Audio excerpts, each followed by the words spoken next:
Republicans' effort to repeal Obamacare failed. President Trump said, let it implode. But now lawmakers on both sides of the aisle are working together to try and get something done. Political specialist Sean Boyd is here with what they have planned and they're working on. Yeah, the Senate Health Committee will hold bipartisan hearings when lawmakers return from their August break, we've learned.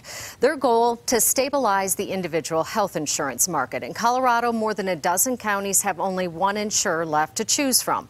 But the president seems to have a different agenda. In a tweet, he threatened to withhold payments that help low-income Americans afford insurance on the individual market, as well as cost sharing for Congress insurance.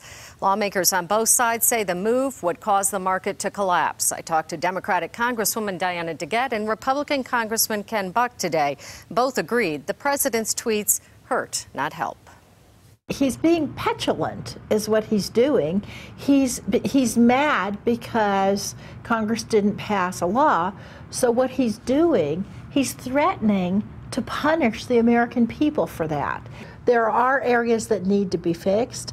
But I think the Republicans threatening to destabilize the markets and to cause the collapse, it's just political malpractice. The president's strategy is to show the worst case scenario to try to motivate people to salvage a bad health insurance bill. If Congress doesn't act, the administration has no choice but to change the law through regulation. 90% of the Affordable Care Act was regulatory, not legislation.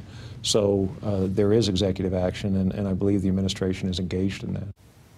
Buck says he opposes the president making changes to the law unilaterally. He and DeGette say Congress needs to hold hearings. You've heard this again and again from both sides of the aisle. A bipartisan group of lawmakers that includes Colorado Congressman Mike Coffman has signed on to some reforms, but Speaker of the House Paul Ryan has made it clear he won't do anything other than repeal and replace. So there is some movement, but there is a long way to go. We're starting to see them working together, which That's right. is improvement. All right. Right. Thanks, Sean.